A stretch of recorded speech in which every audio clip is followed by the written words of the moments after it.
Hello, I'm Robert, a fact checker and a science blogger, and this is to help people who are scared of all things to say about climate change.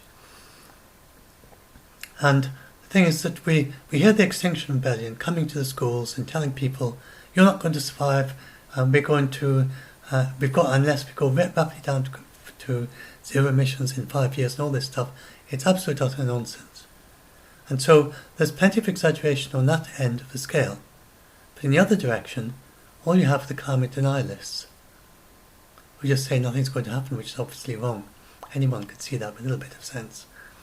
That something is happening. And then, but anyway, I don't want to get in an argument with climate, those who say nothing's happening, but for those of you who are scared of climate change, their arguments are deeply unconvincing, because it's obvious to you that something is happening, whatever they might say and whatever they might believe. But there is a lot of positive things going on, so that's what I've been talking about in lots of my videos, but this is going way more further than that. This is the, let's go and see what it's called, the group of researchers, and they're called the Foundation for Climate Restoration. So their idea is to restore our climate all the way back to what it was pre-industrial.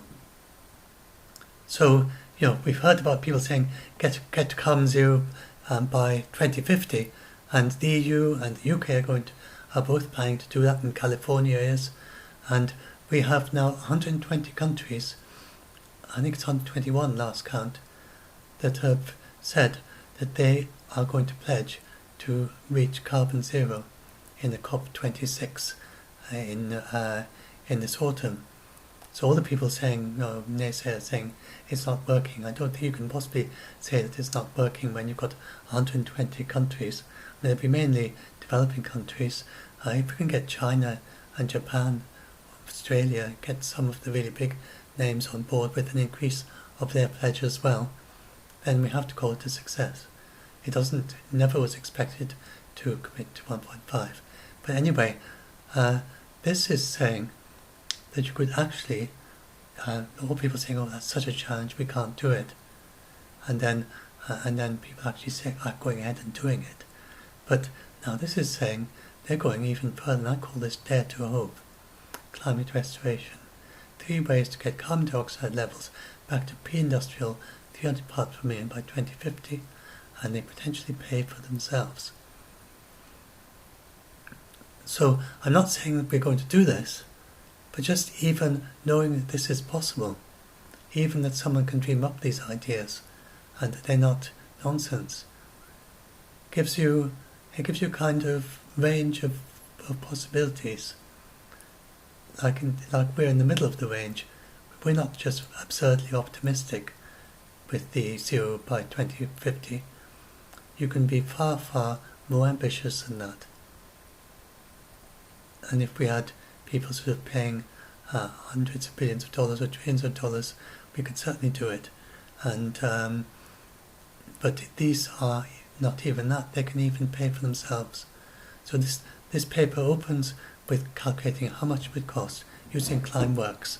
So you've probably heard that the technology doesn't exist or barely exists to remove the carbon dioxide from the atmosphere. The true situation is the technology does exist, but it's very expensive. And you're talking about trillions of dollars. It's not that barely exists, it's being used right now.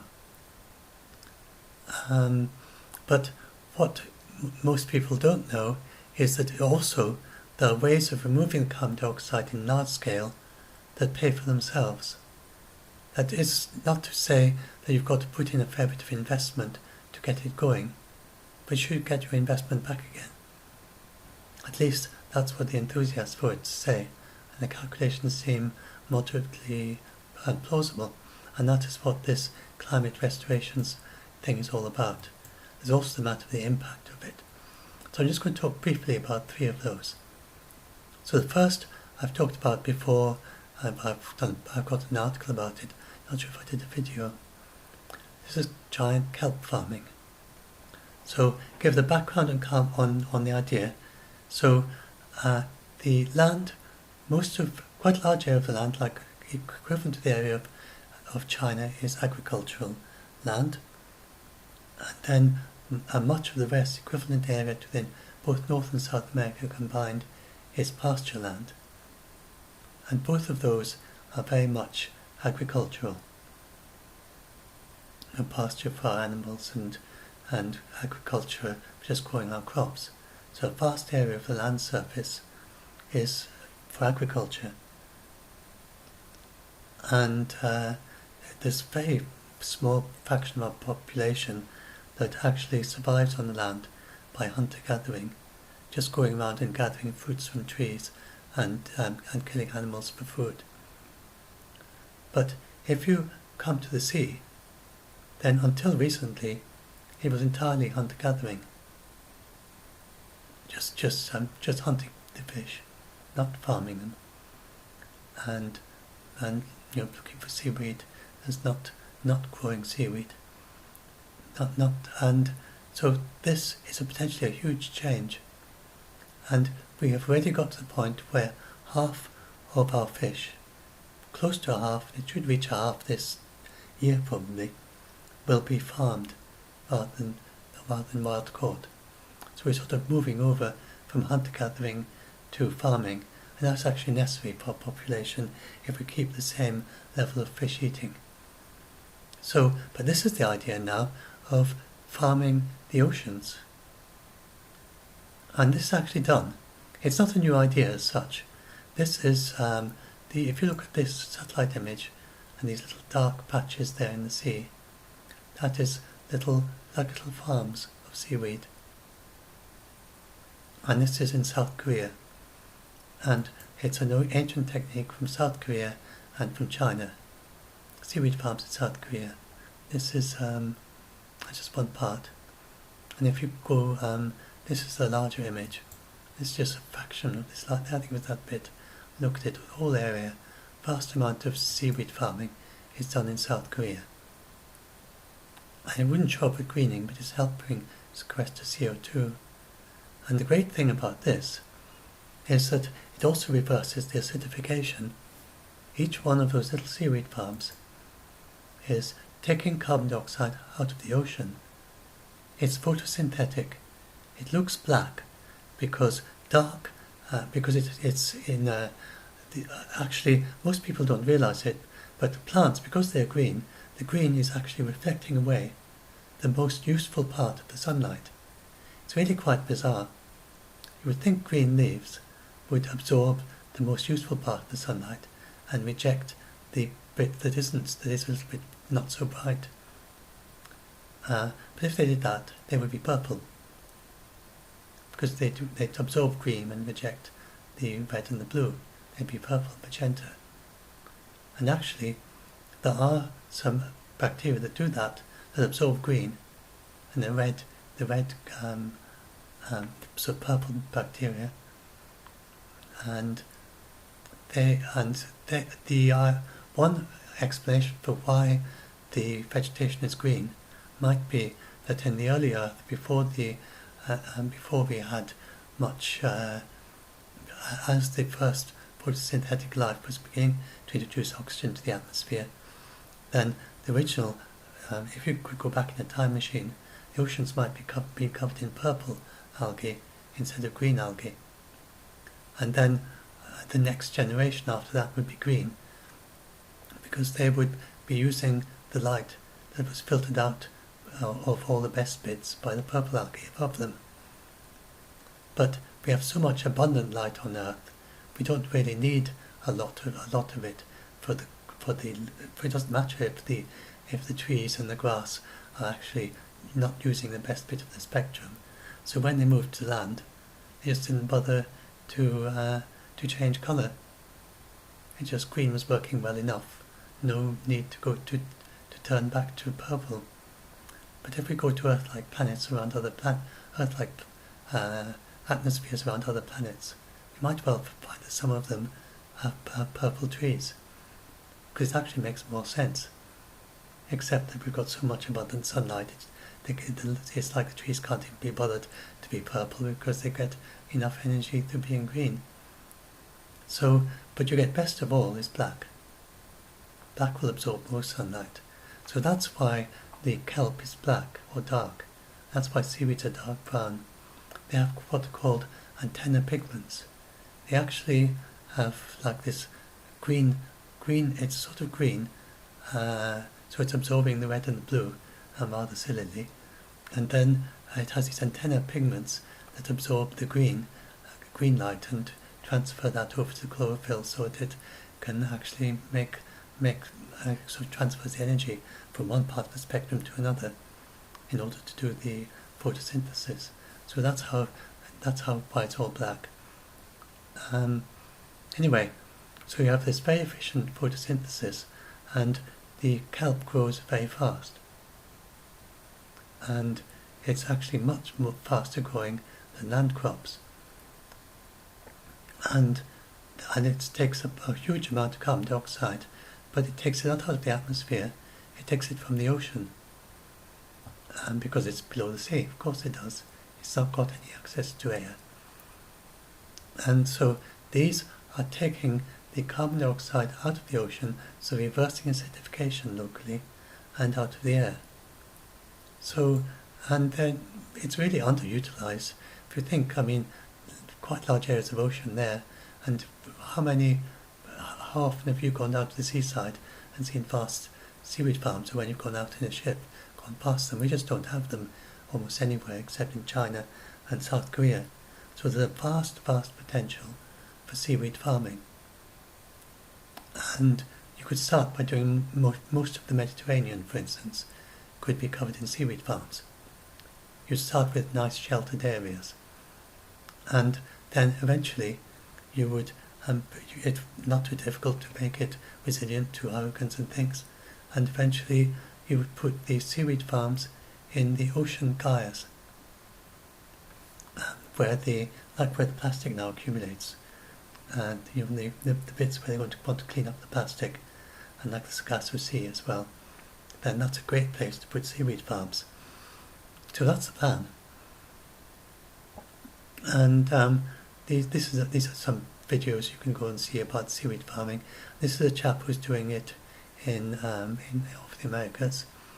So it was normally just a tropical warm area place. But then now Brent Smith is now doing it in the US. There's no need for any water. Obviously, it's in the sea. There's no fertilizer. There's zero inputs. And it takes up some of the nitrogen in the water, but there's plenty of that. And it's actually very useful. For instance, the Bay of the Gulf of Mexico would be a very good place to put it, to do seaweed farming, because of all the nitrogen fertilizer that they put too much fertilizer on the farms in North America, in the United States, and it goes flowing down the Mississippi, and you get this eutrophication of the water in Mexico Bay of Mexico, which leads to the oxygen depletion in the water, which has a bad effect on the fish and the seaweed and things, on the fish there. So if you were to grow giant seaweed there, then you'd be able to reverse that eutrophication. It's also great to put seaweed just downstream of down current of fish farms, because when you feed fish in fish farms, then there's a tendency to kind of introduce too much nitrogen and other things like phosphates into the water, and then that leads to these algae growing, which then takes oxygen out of the water, which then causes problems for fish. So growing seaweed reverses that. It takes the nutrients out, and does in a way that doesn't cause problems for the sea. Algal blooms, and it begins with the increased load of nutrients, and this removes the nutrients that cause all those problems. 1 hectare of Chinese seaweed aquaculture moves the nutrient inputs from 78 hectares for nitrogen and 126 hectares for phosphorus. And the seaweed farming that Chinese does already removes a lot the nitrogen and phosphorus that runs off into the sea from China. So this satellite image of the Chinese seaweed farms, that's another, so I say it was big in China and South Korea. So it's a win-win-win thing. And these green algae, you get these problems and they lead to yellow tides.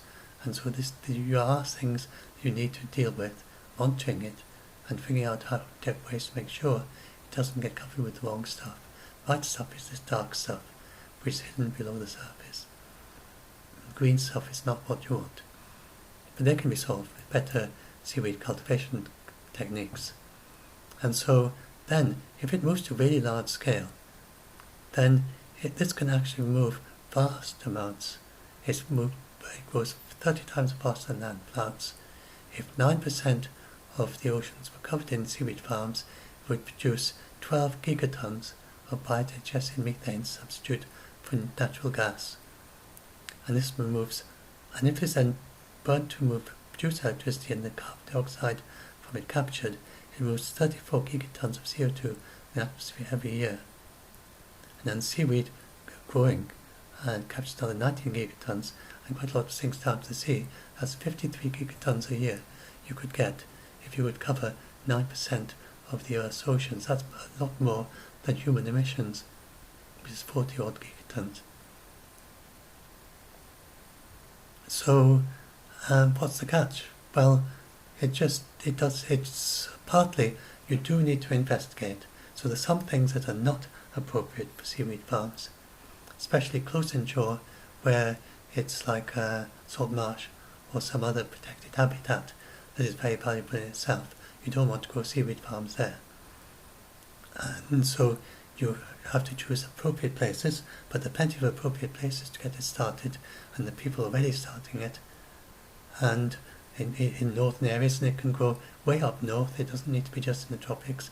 It is very efficient using sunlight. You get somewhat less productivity if you do it further north, but still plenty. And you would have to, and the thing is, it actually creates new ecosystems in the middle of the ocean, especially if you want to do it in the ocean gyres. Then it'll create new seaweed ecosystems, and it'll go, and fish will come, and wild fish will come and live in your seaweed farms, as well as anything that you cultivate there. And you can have shellfish hanging from it.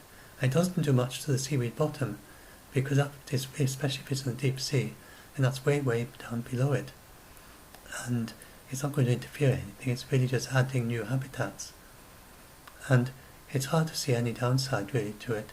You've got to be careful. Some of the seaweed will fall down into the lower ocean and get sequestered there, and that's part of the carbon sequestration. It needs full kind of impact studies and understanding, but he did a preliminary paper about it, and it does seem there's something we can do. The thing is, it's only going to happen very slowly if we just do it by firms just developing it as the market develops. You need strong incentives to get it going. But if you get it going, then it can pay for itself. And yes, they don't impede boats because they float well below the surface of the sea. No need for chemical fertilizers, new habitats for fish and other sea creatures. It's working with nature rather than against it. It's adding to biodiversity rather than destroying it, because you don't cut down any forest. There's almost no life in the deep oceans. I mean, a few dolphins and things swimming around, a few jellyfish, they're going to like this rather than be upset by it. And it's enriching the oceans. So these, and at a certain point, once you've got lots of it, so quickly implementing ocean afforestation would be an effort in order of putting a man on the moon, but both less expensive and likely a much better return on investment. They talk about how putting a man on the moon, and we did indeed get many inventions that are pretty useful from doing that.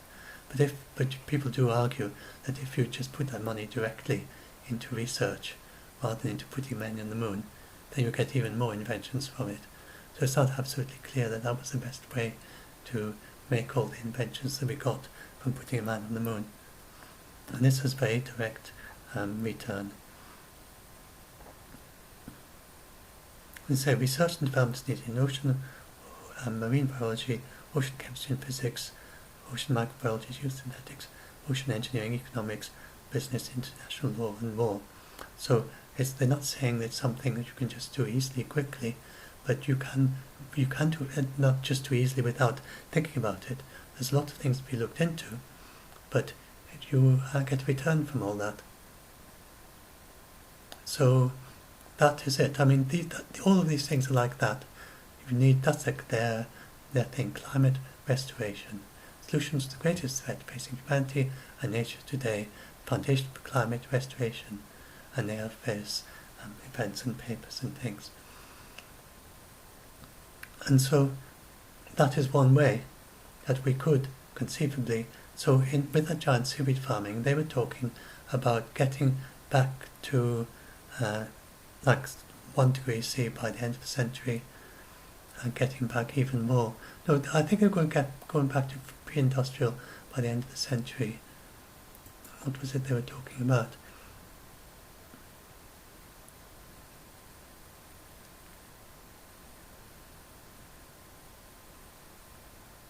No, it's good. It would start from the shelter ports like the Mediterranean and the Gulf of California, where tropical storms are rare or enclosed.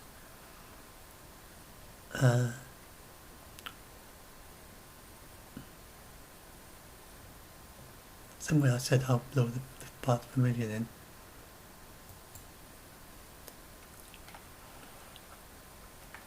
Let's say even in Europe they can remove 1,000. Yes, they could remove 100 parts per million in 50 years, or 9% removed in 30 years. So they are thinking about going back to 300.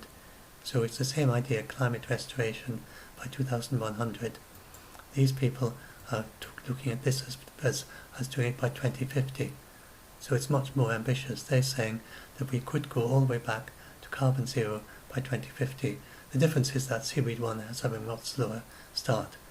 And the climate restoration is not really the idea that we could do it, but just knowing that we have that possibility there, that if we really, really, really put a lot of effort into it, trillions of dollars, a bit like Bernie Sanders' Green New Deal for the United States, trillions of dollars, but we're going to get it back because it pays for itself. If we were willing to put in trillions of dollars into putting something of this, making this something that's go, but it pays for itself, then we could get back to 300 parts per million. So I think this can help to frame the whole climate debate a bit. And instead of thinking, oh, carbon zero by 2050 is something we can just barely do, and you got the extreme of doing nothing, the 3 degrees which is what we're on, and people saying we can barely, 2050 is hugely ambitious, and you probably will only manage, maybe we'll manage 2 degrees C, but let's try and aim for 1.5 degrees C.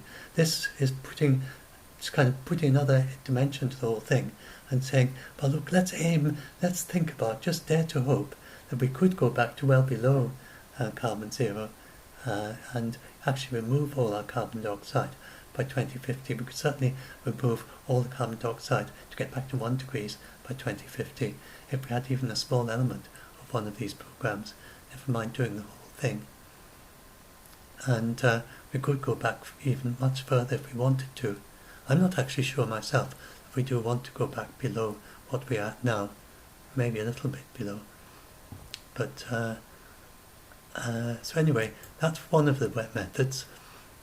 Another method is synthetic limestone. So briefly at the three, synthetic limestone is taking carbon dioxide out of the atmosphere and making it into limestone, which seems rather extraordinary, but it seems you can do it. Not mixing it with calcium from alkaline, from rocks that are, I think it's alkalines. The word is good. Rocks that are that react with carbon dioxide to make carbonates. So you're basically taking rocks that are reactive and they're byproducts of various processes, and then you mix them with carbon dioxide and you get a kind of synthetic limestone. And so that can be paid for, and it avoids digging up limestone around the world. And it's used in the construction industries for making cement. There's ocean iron fertilization, which is, there's all this whole thing about doing, people saying you could fertilize the ocean with iron, but then people saying, oh, that's like geoengineering. But this is an idea of using fertilization in order to encourage commercial fishing. So, in order to make marine fisheries recover. So using iron fertilization, apparently, if you fertilize areas of the ocean with iron, you improve the ecosystem and help the fish to return there. I'll go into this in a bit more detail. And then there's the giant kelp and other kinds of marine permaculture and restoring primary productivity and providing food. And these are the benefits: providing important food systems, marine life, improving ecosystem health. And this is resulting limestone reducing the need for quarries. So, and this is can revitalize. So that is that one, with dolphins and the jellyfishes and so on, and lots of things be able to kind of eat the seaweed and dolphins going around and other things, and sort of crabs and lobsters and all sorts just sort of living in these seaweed farms, and then can revitalize marine ecosystems. This is the ocean iron fertilization and food and livelihoods for struggling coastal communities. So all of these are livelihoods as well, of course. And it's all the marine permaculture, and the giant kelp is producing vast amounts of food as well. Seaweed is edible. I forgot to explain, all those South Korean and Chinese farms, they are edible seaweed, although they're also used for many other kinds of products, and like in soap and stuff, and all sorts of things use seaweed. So, and then the idea was to harvest quite a lot of the seaweed for making fuel, and then, as I explained, and then the fuel is burned and you capture the carbon dioxide from the fuel. So now I'll talk a little bit more about that, each one. So limestone is made from reducing rocks. I was coming up with the wrong word. Reducing rocks, like slag. Yeah, not alkali, reducing rocks. That's the word. The things that reacts with oxygenating things. And then the first use of carbon, so if you live in San Francisco, then you can go to San Francisco airport and walk over the world's first carbon negative concrete. So this is the real thing. It's not just imaginary and on paper. This is actually being done already. And they say that there's a potential to sequester 50 gigatons a year just from synthetic limestone. And that would substitute for all the quarried aggregate currently mined. So not just limestone, but also sand and crushed rock. Whenever they make roads, like where I live in Scotland, we have these great quarries around here, where people quarry up the rock in order to make the roads.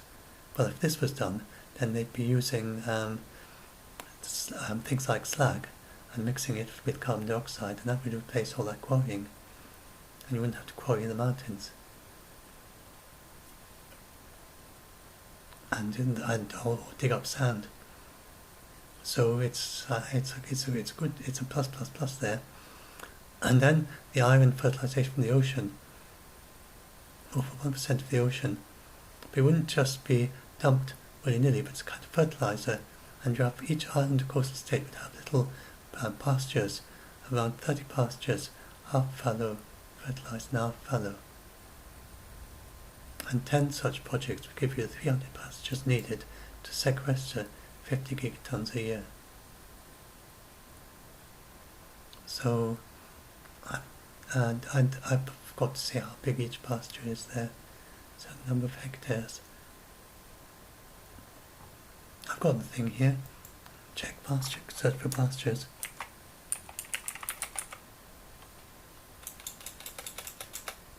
I misspelled it. About 100, it's partially about 100 kilometers in diameter.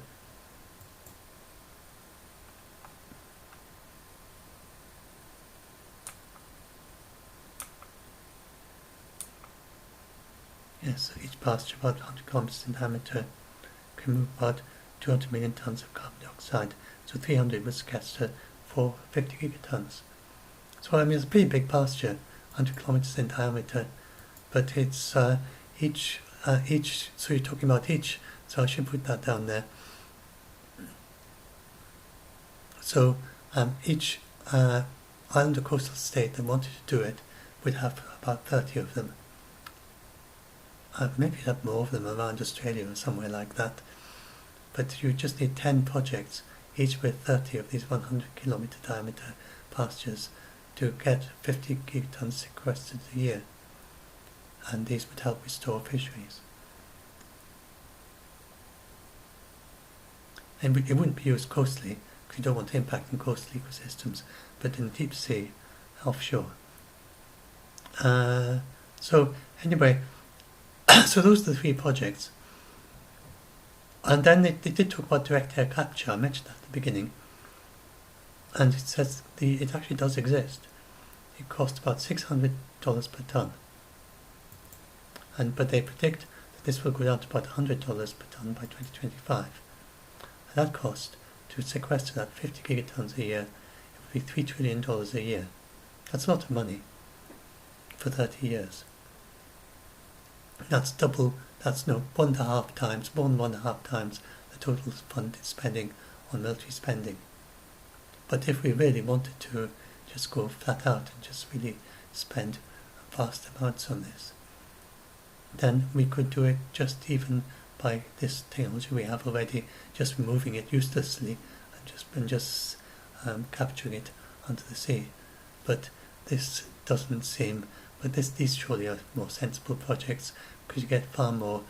It would actually probably cost a lot less than that $3 trillion a year, lot less, and then it pays for itself. Then we talk about just a few other possibilities. Ocean alkalization, that's just dumping alkaline rock into the sea, which then reverses the ocean acidification and pulls the CO2 out of the ocean atmosphere. So it would work, but it's again this $3 trillion a year thing. It's not very likely to be done. But again, technically we could do it, and for all people who are worried about the ocean acidification, we could do it if there was the will to do it. And then this is the I think they're pessimistic. Oh yes, I've got a few extra things to tell you about at the end. So this is bioenergy with carbon capture and storage and sequestration, and that is the big thing that this is technically possible. We can grow biofuels, we can burn them, we can capture capture CO2. The track plant in the UK does the biofuels, and it's just doing pilots for capture, but elsewhere we have industrial scale capture as well, industrial scale of capture of the carbon dioxide exhaust from ironworks, for steel making works. There's one in Abu Dhabi that does that. So so we can certainly do that, and they're starting it with the tracks thing and so I don't know why they're so down with this, because we actually are doing it, and it's actually an idea of using it as a mix with fossil fuels. You could have a plant that is a mix of fossil fuels with waste from agriculture, that eventually becomes just purely a waste plant after you phase out the fossil fuels. And then you could grow biofuels where the few crops available. And there's using cover crops growing in winter for biofuels. And the Qantas did a 15-hour flight that was based on biofuels from cover crops, where it would normally have been bare. So there was they just took extra carbon dioxide out of the atmosphere that would never have been grown otherwise. And then they used that to make this biofuel for these.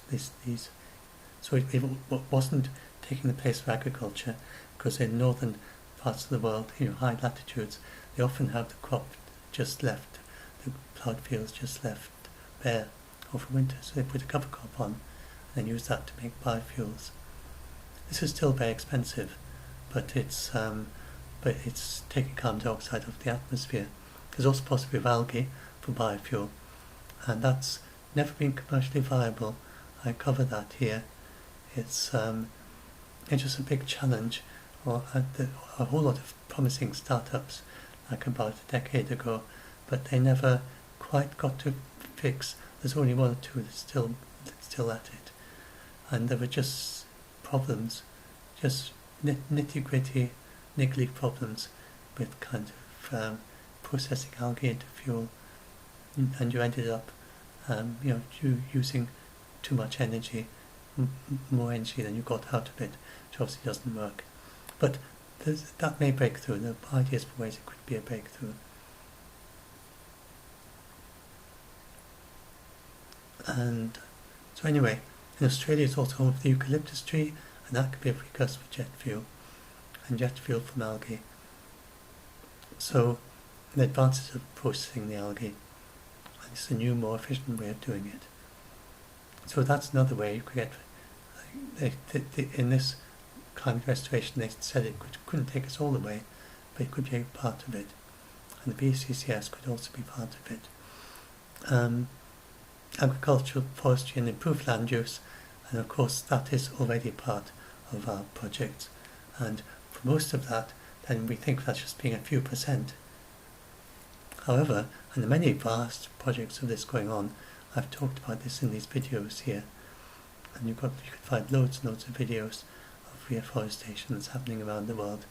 People don't actually share this much. That's in Iceland, we never think they grow lots of trees there now, because it's warmer. It's much easier to grow trees there.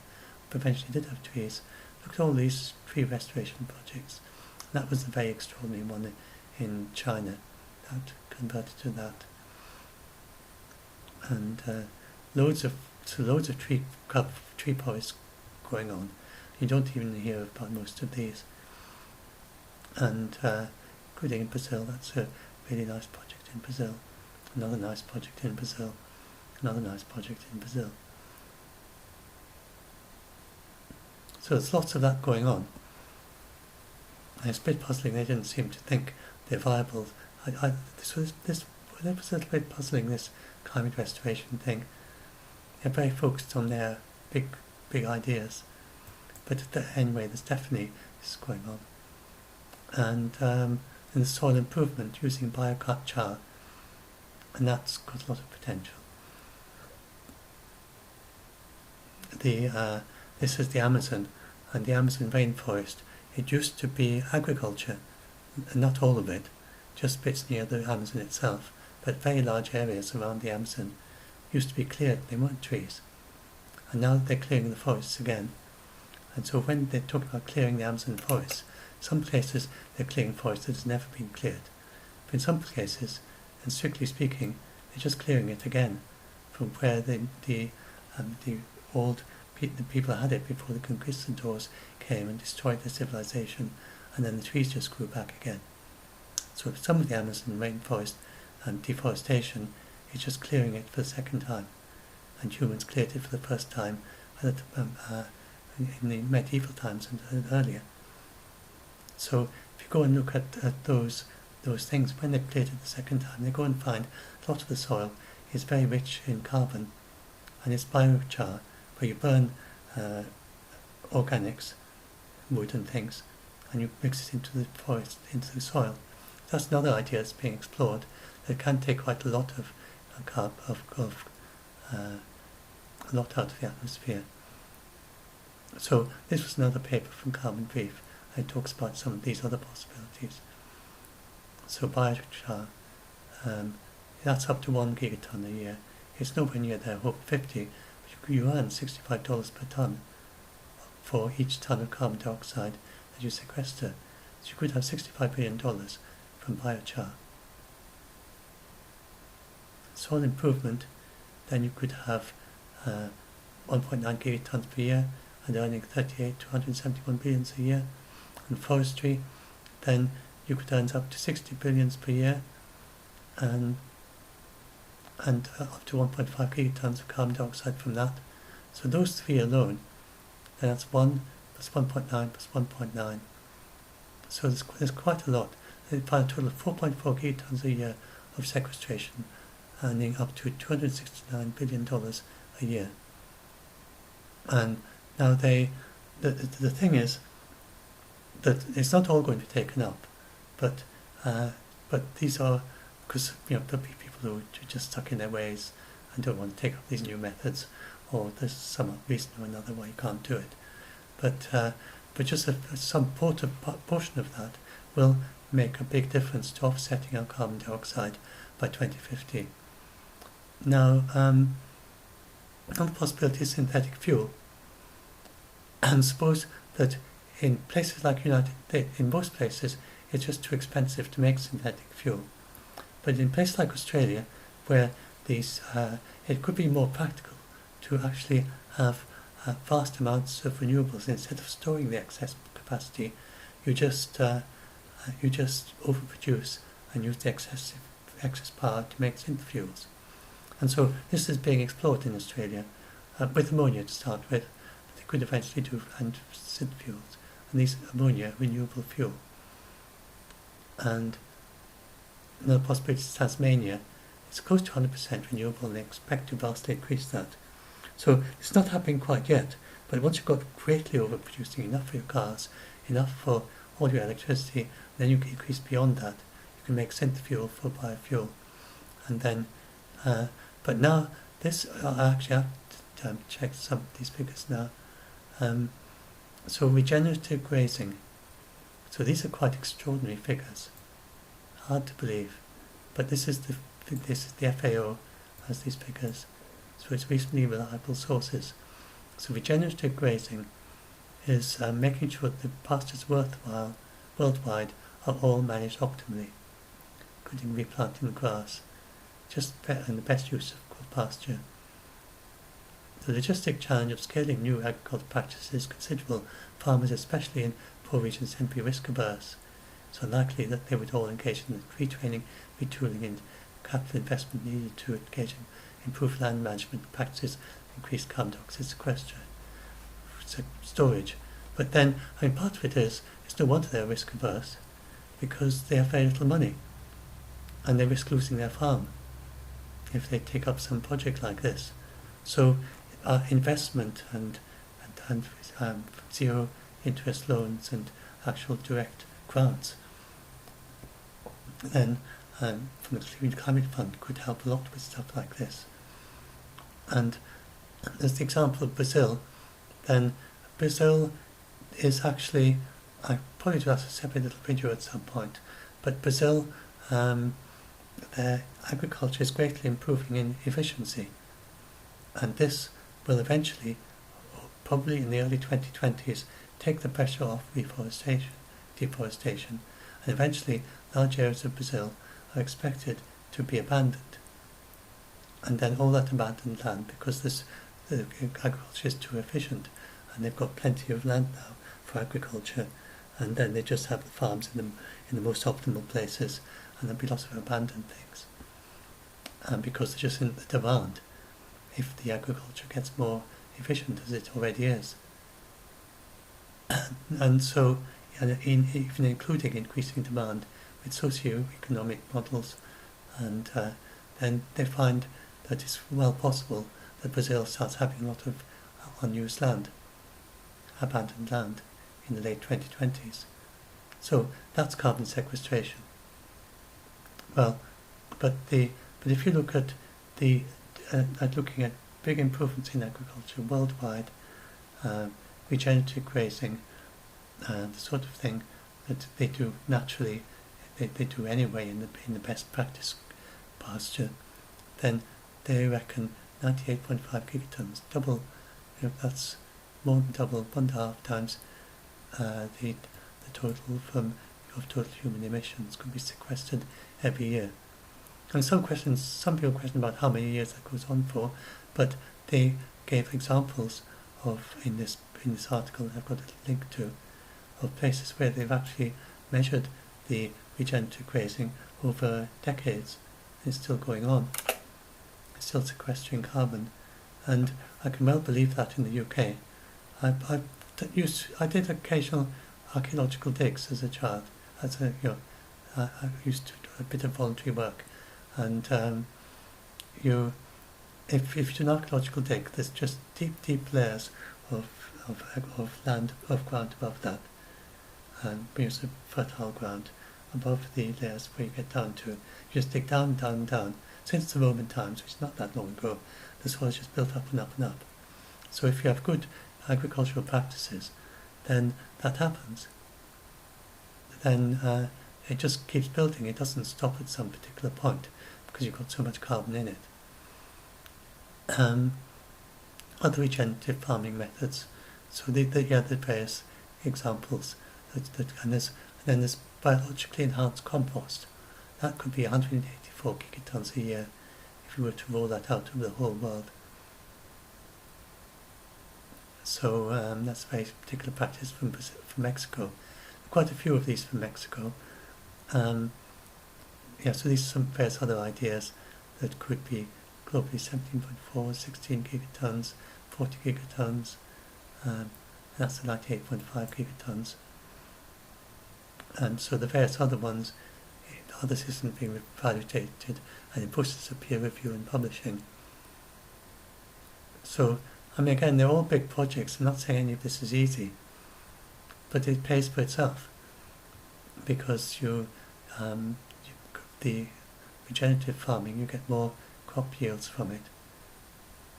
The fields are better as a result of doing that. And then there's agave farming.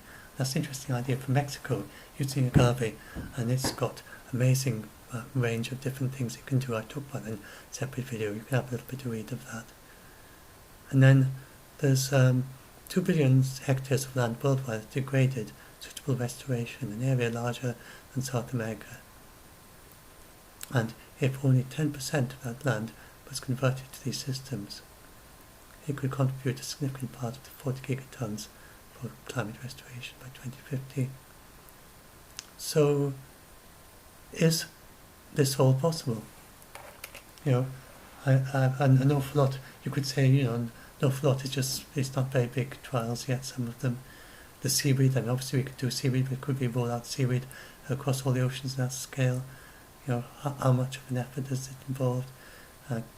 Is it politically and sociologically possible that we actually do this? Are there hidden snags that the researchers haven't discovered yet? So there's lots of questions about this, but just thinking about this as the potential, so I said I'd just leave it to you to think it over. For sure, we have to aim for carbon zero as soon as possible, and carbon zero by 2050 seems a reasonable goal. However, there do seem to be many methods where you could aim higher or lower in carbon dioxide levels than just carbon dioxide, or lower in carbon dioxide levels than just carbon zero. The calculations seem to be correct, and many are peer-reviewed. So then I just want to talk, and I've got another section in one of my articles. I can't seem to find it just now, but there's an interesting paper about the disadvantages about going back to pre-industrial levels of CO2. So it's not always an advantage. We've actually benefited in many ways. Our crops are giving more as a result of the CO2 fertilization effect. And we're already adapting to warmer climates. So I mentioned in Iceland, they're planting lots of trees there, and they could have planted trees that were adapted to colder conditions. They've deliberately planted trees that adapted to warmer conditions because of the warmer world. In parts of the Americas, then fruit tree farmers, then they're growing new varieties of fruit that blossom at the right time of year for a warmer world. The areas, we have a longer growing season now, and we have grapes for the first time in the south of England, for instance. We have a longer growing season for the crops across the northern latitudes. And if you look at the effect on agriculture, then all the way through to about 1.5 degrees C, it's actually beneficial, because you have these increasing yields in the northern latitudes, and even in the tropical regions, and to some extent it's increasing. And it's only beyond that, up to, and when you get to 2C and 3C, you get definite hits on global agriculture that could be offset by increasing the agriculture into places like Alaska and Siberia, which to start with, start being able to grow grains like wheat and oats and stuff for the first time, because of it's a bit warmer. So there's some offset up there, but still, I'm now talking about not just staying at, so we could go back to 1 degree C by 2050 or by 2100 using these methods if they work out. Or, and of course we don't do just one of them, we could do all three. We're doing elements of all of them already. And they might just gradually, so if we don't do a big project of them, and it's not too likely maybe that we do, then we can still do bits of them. We could have a few of those iron and fertilized pastures. We can have more and more limestone made from carbon dioxide.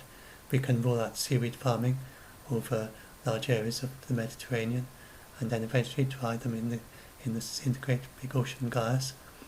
And even if they don't take us all the way back to 300 parts per million, they can help with the carbon offsetting to start with, and then taking us back down. Once we go down to carbon zero, we can start going carbon negative. Finland is going to be carbon zero by 2035. After 2035, Finland should be carbon negative. So it's not impossible to be carbon negative. That's their projection. So the whole world, if we get to carbon zero by 2050, after that we can be carbon negative. If we keep doing the sort of stuff we're doing now.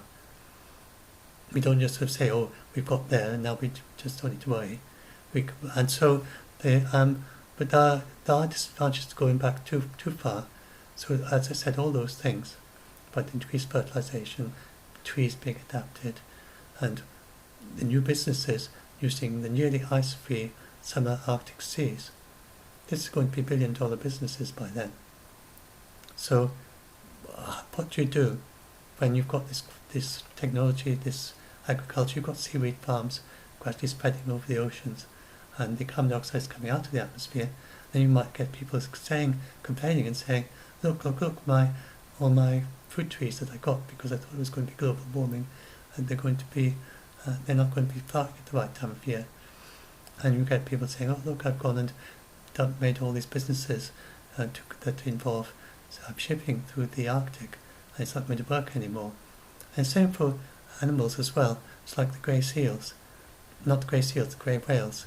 Then they're going to benefit from the melting ice in the Arctic.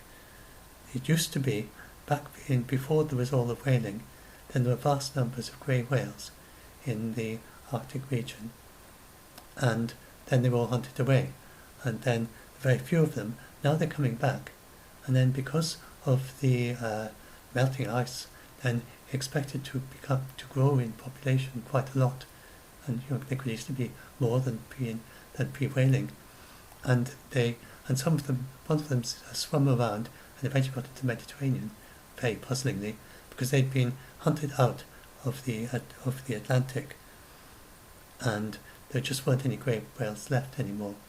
But then one grey whale found its way into the Mediterranean. Nobody quite knows how it got there, and then it wandered off again and went its merry way again.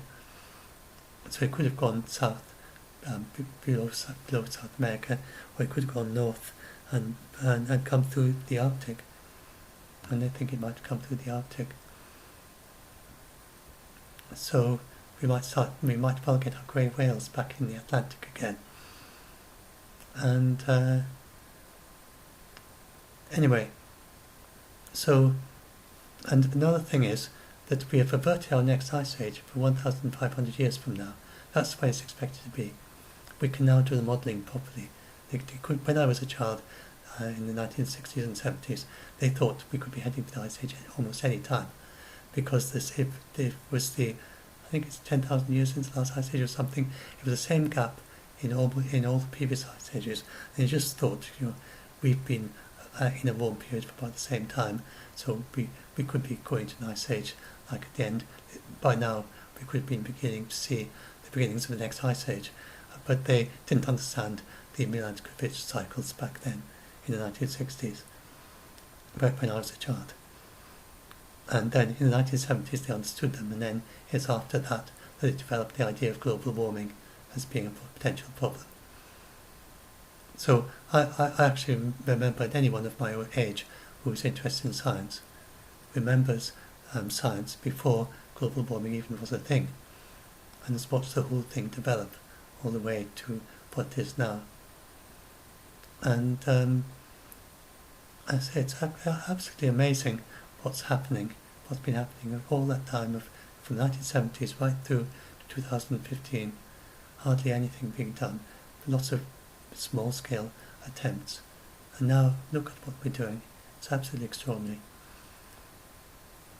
Anyway, so we've averted our next ice age 1,500 years from now, but if we've got back to 300 parts per million, we're still probably at the level where we've averted the next ice age. But if we reduce it to about, say, 250, 220 parts per million, then that next ice age becomes a possibility again. And so again, it depends how far back you go. So this is the idea from the trajectories of the Anthropocene, which I must have misunderstood in this reported paper, and the authors themselves say rather extraordinary things in later papers, and they really push it in ways that I don't think they should. But it's a rather nice idea, a nice way. It's purely conceptual. It's a very strange paper. It just says temperature and sea level, no measurements. It doesn't have any meter scale. It put 2 degrees C there. So they've got it's just conceptual. They don't say how high that temperature is. It's not necessarily that it's so many degrees C more. It's a purely conceptual thing. But the idea that if we had too much carbon dioxide, we might get too hot. And if we reduce too much, we might get too cold, back to the Ice Age. I'm not sure how plausible that is, but this is plausible because we're already in it. And so we're certainly getting a little bit too hot maybe in that direction, and then stabilised Earth. So the idea is that we find the right carbon dioxide level we need, and then we settle at it. So that's basically the same as climate restoration, but it's not necessarily that the best is 300 parts per million, because we came out of the last ice age.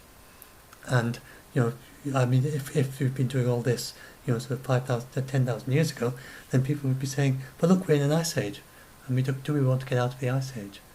And there actually are lots of reasons why it's much more stable climate now than during the ice age. People are very resistant to change. I think some warming is actually beneficial, and probably all the way to 1.5 degrees centigrade. And I know we have all the bushfires thing. They have to adjust and gradually change the way that they manage the forests in Australia. And there's no real reason why it can't be a perfectly well-functioning ecosystem with lots of forestry and lots of bush and things if it's done properly. The whole northern part of Australia burns much more often than the southern part. And the southern part, the southeastern part that's had all these bushfires, then Aborigines, they used to burn that entire area very regularly. So they wouldn't have had bushfires. They wouldn't have had these fires. If the Aborigines had stayed in Australia, it's purely hypothetical because of course we're going around the world and large populations of the kind of industrial civilization, but is the reason why we've got the carbon dioxide thing going like this. But suppose that for some reason we left the Aborigines alone in Australia, and it gradually got warmer and warmer. Then with all the burning that they did in Australia, it would be so resilient that they wouldn't have had much problem with that. So it's really us imposing the kind of our industry, which of course has lots of benefits, as well. I'm not saying it's worse. But then just the whole thing about not cutting down trees and letting trees grow, and people not liking having fire near to their houses and things like that. And that is the real reason for these bushfires as to why the southeast of Australia has so many bushfires. It's a combination of the warming and and that they stopped the fire management of the Australian Aborigines. And they actually even made it illegal, I think. And then the Aborigines are gradually getting their way back and beginning to be able to do these fires again that they weren't permitted to do. And sometimes they do it legally and sometimes they do it illegally. So they just start a fire and it's a controlled fire and they hadn't got permission from the fire departments or the fire management departments to do it, but they know it's good, they feel it, they're sure it's good for their area and they just do it. So there's a certain amount of that, illegal, but starting fires by Aborigines or people who use the Aborigine methods and without permission, and there's a fair amount actually going on with permission from the Australian government. And they're gradually beginning to realise this is an important way of managing it. And if done properly, in a very patchy way, instead of doing it all in once, then it's good for wildlife as well. A lot of variety of different niches of habitat. Anyway, so we at 1.5 degrees C, that's what I was all talking about there. So Australia, certainly, one of the most vulnerable, and the Amazon rainforest, but the tropical rainforest is very resilient. The northern part of it is much damper, and even at 3 degrees C, even through to 2100, you're sort of pretty much half of the Amazon rainforest, quite a large area of it. It's been there through all the previous interglacials, and it'll be there through to 2100 no matter what, as long as we don't specifically cut it down. But the drier part, then a lot of that will turn to become savanna. But if we do a fair bit of replanting in the Amazon area, then we can help make it much more resilient. Because the problem with the Amazon is not so much the warming, it's only until you're about 3 degrees C that it's a problem of warming. It's more locally that so many trees cut down and the land becomes drier because there's less moisture being produced by the trees, because the trees are gone. And that's more the problem, why if you cut down a lot, then the more of it becomes more vulnerable to fires a bit and so on. And that's only just starting. I mean, that's more somewhat hypothetical because it's not really happening quite yet, and not to the extent that some of them are a bit concerned it might happen. And it's a slow process. It's not the sudden tipping point that they used to think it was a few years back. Anyway, so I'm just saying we could. So I'm not even sure that the 400 parts per million is the best place to head for. So, but we could do. So we could go all the way up to 1.5 degrees C by 2050, and then come back to 1 degree C by 2100. And that would mean that we decide that right now is the optimal world. And we've got a choice as a civilization. So I am absolutely sure that in the future we will be able to take as much carbon dioxide out of the atmosphere as we want at some point.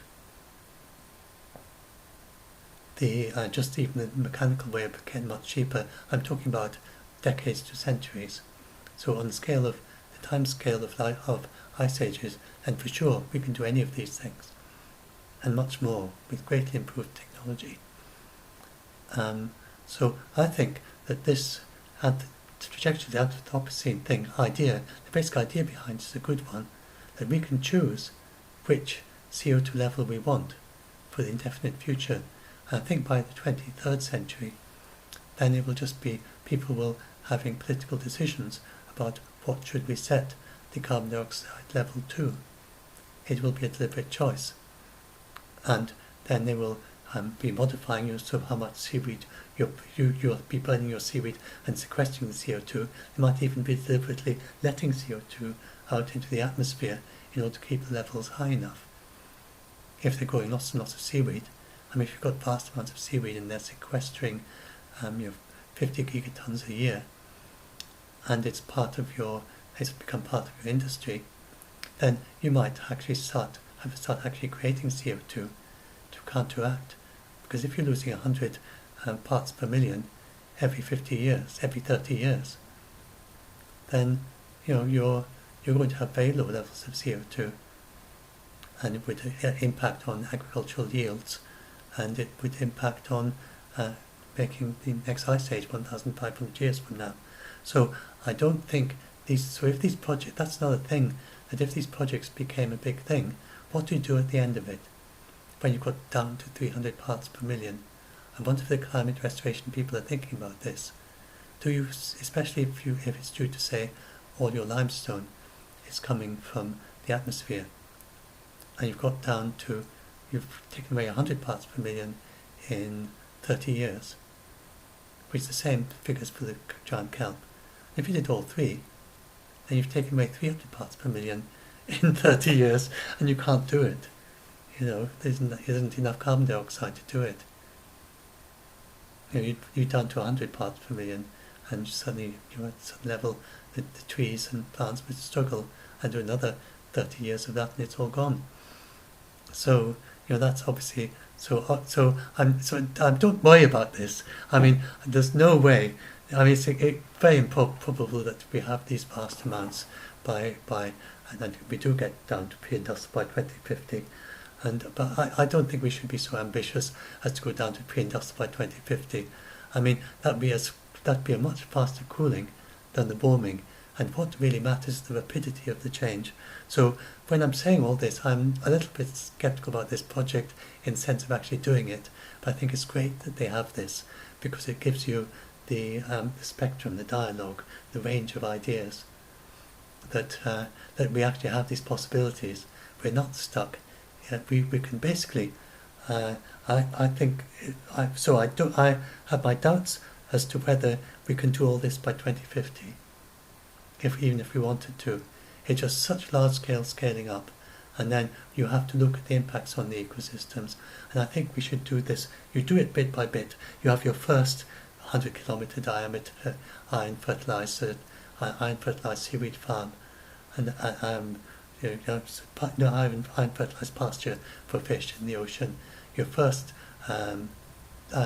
ocean gyre. You have seaweed all over the Mediterranean, and your first seaweed farms filling the Bay of Mexico, which would be a great place for it, for the fertilizer effect. And then, after you've done that for a while, and your first large-scale limestone attempts, and then you have a look and see what it's like, and is it as good as the people have made it out to be? And if it is, then you do some more. If it is, you do more. And I think we don't really need to be in such a huge rush to do this. And the most important thing is to get to carbon zero by 2050 and have this on the back burner. But it is something there that sometime in later this century or the next century, if we want to take the carbon dioxide out of the atmosphere, we certainly can. I'm absolutely sure that we can. That's my conclusion. You come to your conclusion, as I say. What do you think? So think it through yourself. I'm interested in comments and ideas. And this is the whole point in this. And if you see any mistakes, any issues, I mean, an awful lot of this quite cutting-edge stuff. And they have these papers. And if you know of any other bits of climate restoration that I've left out, again, then do let me know. And so I am definitely not saying that we should stop doing all these ambitious plans to reach carbon zero. That we don't need to convert to renewables, or there's no way this is a way to offset the fossil fuels. We've got to do this transfer to renewables and get down to carbon zero, and then after that, then this is a possibility. On paper, it would seem that if you covered all the ocean gyres with seaweed, and you did it very quickly, then you could take so much carbon dioxide out of the atmosphere. You just keep on burning the fossil fuels as well, and we'd be staying at the current temperature. But I don't think that's a feasible plan, really. And so I'm not saying this as a way of saying we do this instead. I think this is an addition to everything else we're doing, but it's all very beneficial. The renewables, it's a much better way. You don't have to truck the coal and tanker the oil around the world, and it's much better for the environment. So, but I think it's good to have this dialogue. I think this actually, it brings hope. So, as I called it, Dare to Hope. And it's just not so much even doing it, it's just understanding that we're not stuck at whatever carbon dioxide level we reach. If we can stay within 1.5 degrees C, then we're not even stuck at 1.5 degrees C. On the other hand, maybe it's beneficial. And what I think is important, what I think is very important is that we do this for we can't see further ahead than say 2040 or 2050. We can't really see we can have big game changers beyond that. We've got to have an idea of what it's like through to 2100. But the world in 2050 will be so different from the world now. Technology will have moved on so far. I've seen so many changes since the 1960s and 70s. And it's just a completely different world. I mean, back in the 1960s we were worried about ice ages. In the 1970s then, and we had computers, in 1970s, 1972, was that 1971 to 2 I think it was, I was working on a mainframe computer. I never actually saw the computer. I was punching away at punched cards and typing away, and you're going boom, boom, boom, boom, boom, boom, boom. You know, very, very loud noise from these punch card machines. It was quite deafening, and that was how you did programming back then. You typed into these very noisy punch card machines, and then there was a whole room of all of us in this room just typing away at these punch card machines, and then your punch card came in, boom, type, boom, out onto the pack. Another one, boom, boom, out onto the pack. Another one, and it just kept on. There were people typing away. Another one, programmer typing there. Another one there, in a big room of punch card machines. And then when you've got your stack of punch cards, then you carried it over to the reception, and you hand it over to the receptionist, and then the receptionist would take it away into the mysterious hidden background where you had the big computer that you never saw, and behind there, which would consist of several huge cabinets, and the hard disk of the computer would have been a big thing like a kitchen, bigger than a table, like bigger than a kitchen table, huge big thing, and in there was your hard disk, which was the rapid access, and then you had the tape machines, which was what you used for storage if you want to write to a larger area of memory, but it was very, very slow and you hardly used that at all. And then you communicated with it using kind of typewriter thing, and then there's paper scrolling out on the typewriter. So if you were lucky enough to be able to, not the programs will run overnight, but if you're lucky enough to be able to get them to load your program in the daytime, and then you could communicate with it, then you had a typewriter basically with paper scrolling through it. You type onto them, and back in those days, I was absolutely fascinated by this. You know, you would type away on your typewriter, and then it would type back. You know, next line, and you say, and you if you're doing a text adventure, you know, you say, what do you do next? And you say left, and then you go, and amazing! What an extraordinary thing! A little thing typing away by itself, and that was a little program, you know. And then it made movies by color. It had color movies, but I was working on a very advanced thing for the time. It was called Flurry, and it was a program that did nuclear fusion modelling. And I wasn't the programmer, I was just a little dog's body and just doing little typo things. But I was just learning programming. But it made colour movies. So it was absolutely extraordinary. It was really the most advanced of its very, very high, very, very advanced. It was the fusion reactor in Culham, and it did it by actually printing out frame by frame the colour movie on a machine, and then you went and put that movie to a projector and you watched it. So that was how you did movie output. Must have been the very earliest days of movies from a computer. You wrote a program which then made it frame by frame and then printed it out. And then you went and watched the movie in the department with the other people and talked about it. At least the people who knew anything about it, which wasn't me. I didn't have a clue about the actual science in that time. But yeah, so that is what it was like just in the 1970, and that is only 50 years ago. So what's it going to be like in, say, 2070? Going from now to 2070, who knows what we have? You can't predict it. Nobody back then would have predicted what we have now. So I don't think we need to be too bothered about what's going to happen in the second half of the 22nd century. I think what we need to worry about is between now and the 2050s. And particularly the concern that it'll get so warm that it's too warm for coals, and increased bushfires and everything at 2 degrees C. So I think we should be very careful to keep global warming in check through to 2050, and the well below 2 degrees C is definitely something to aim for, and I think we can do it, because they're increasing the pledges. Said lots of countries already are, and we can get China and India on board, and if they just increase their pledge a little bit in 2020, then in 2050 then they increase it more, and 2025 they increase it more, and by 2025 surely the United States is going to come back on board in some way or another, or if not by 2030, and then we could do it that way, and we can definitely get to carbon zero with increased pledges by 2050. I'm sure we're going to.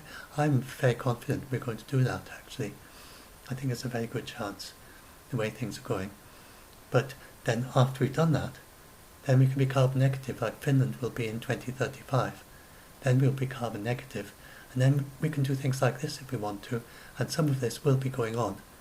And what I just described today will be helping us on the way to carbon zero, even though they're not accounting, they will account for little bits of this here and there as part of the planning, but the rolling it out to this vast scale, we can maybe do that. Maybe it becomes more and more done. And then there's renewables. The renewables, solar power is competitive with the cheapest fossil fuels already, and solar power has potential to halve in price again for commercial solar. For domestic solar, then the solar photovoltaic is only a fraction of the total price already. It's got so cheap, and so most of the cost reductions there are with things like installation and so on. So anyway, so dare to hope. There's lots of hope, and so I hope you can see what I'm doing here. I'm not saying that it is not saying give up on that. There's nothing needs to be done. It's very important that we keep going with what we're doing, increase our pledges, reach carbon zero by 2050, but at the same time explore all these things as well, and have our first big seaweed farms, and our first big iron fertilized meadow, and our first big factories producing lots and lots of limestone, from half of which comes from the atmosphere from carbon dioxide, and then gradually learn from that. I don't think we need to be in too much of a rush for those things, because sometimes rushing something out in large scale then can have unexpected consequences. So we're looking properly at everything, and that's the way to go, I think.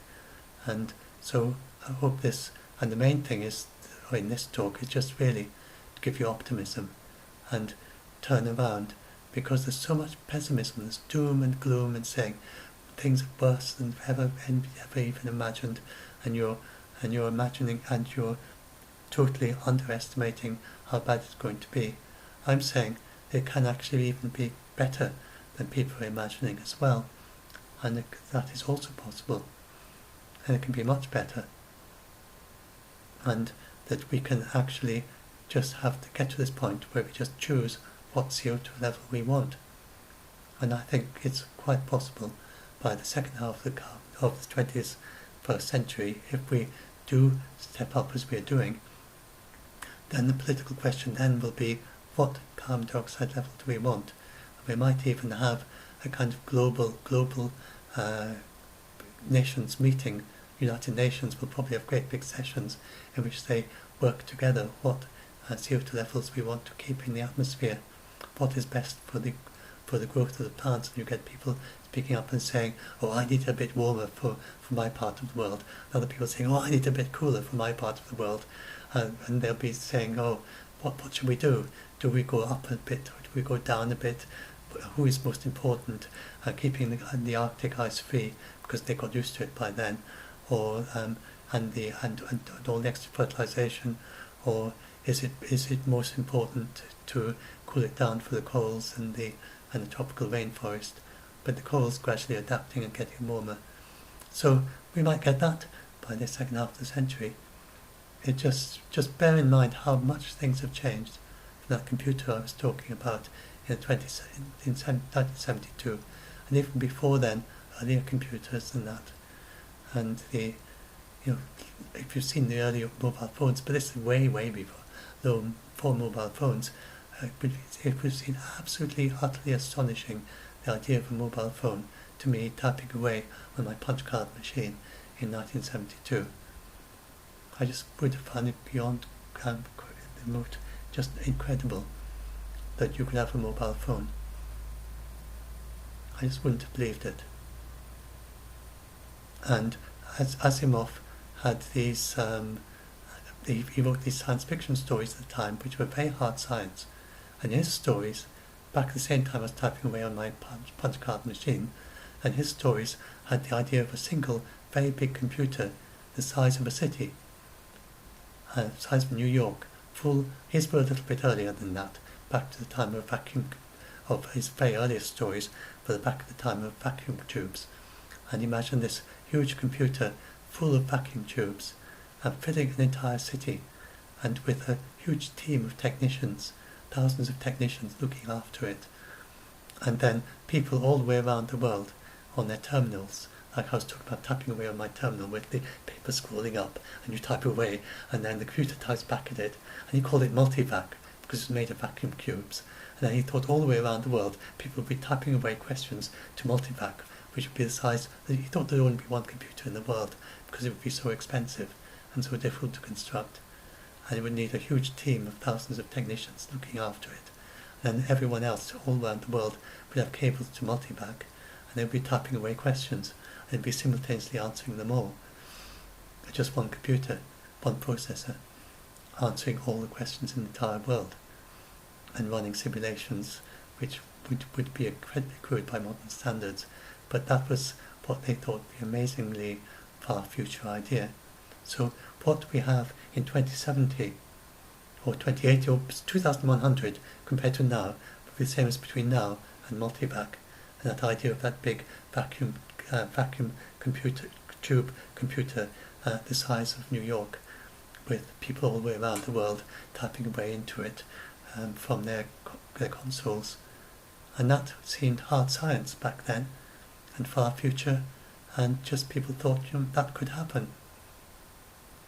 And even earlier, you have rather amusingly, you have stories of starships going faster than light, and then they do the calculations using slide rules, because they hadn't got mechanical computers, but they thought slide rules were a much more likely thing because it's so much smaller and compact. You could put it in your pocket, get it out, and do a calculation on your slide rule.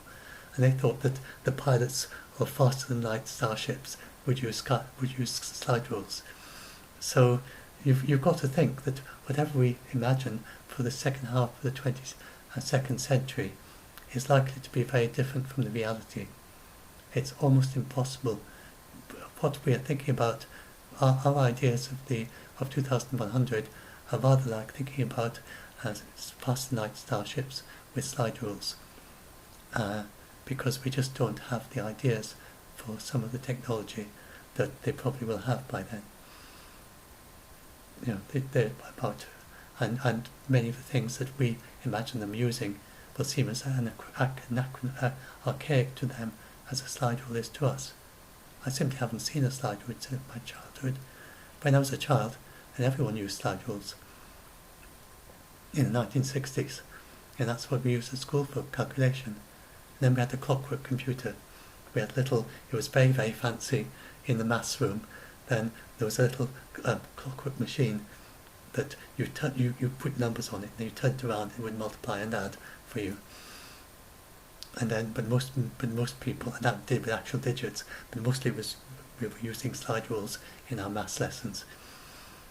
Anyway, 1.5 hours, but yes, I got a bit carried away. But hopefully that was quite a fun. I think this is a video for my fans, as it were, because if any of you are still here at the end, then thanks very much for listening. I hope you enjoyed it, and if you don't know about our Doomsday Debunk, then do come and join in, either as a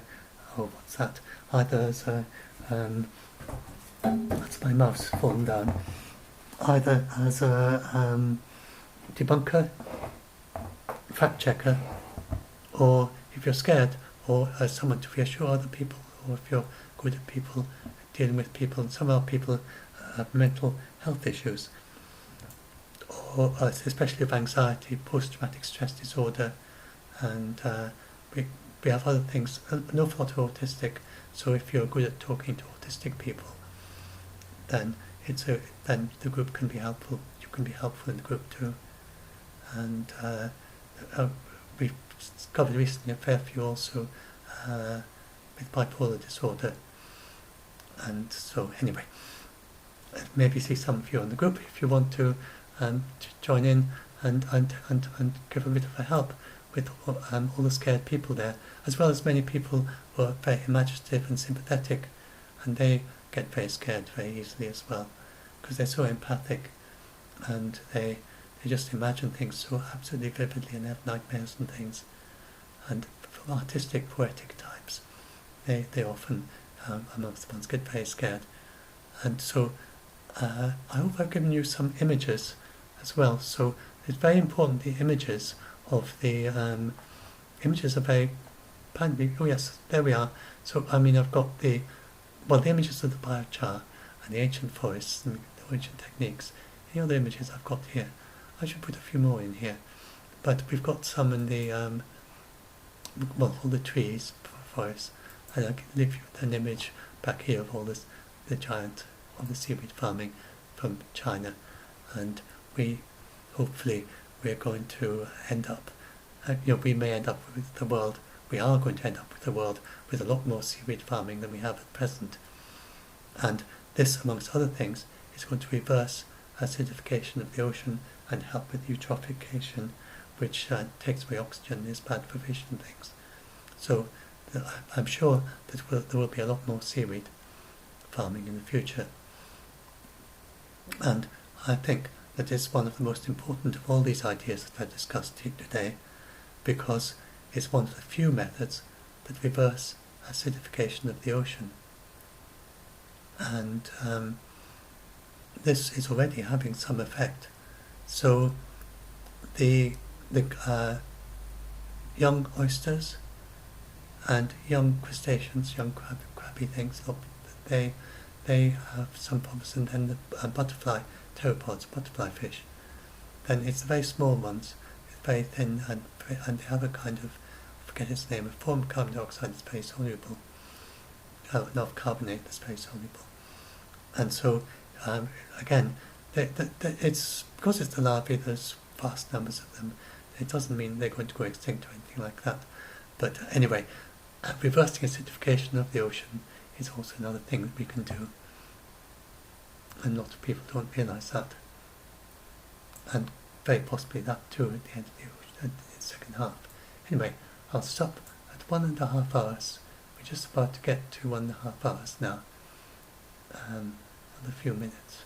So, yeah, remember to subscribe at the bottom as well, and check in the description if there's any anything to be added to this. If you've got a mistake, then I will say in the comments. So do have a look in the comments and the description and see what anyone's had to say about this, any suggestions. And then I've got a link to the actual article, and I'll put that in the video description.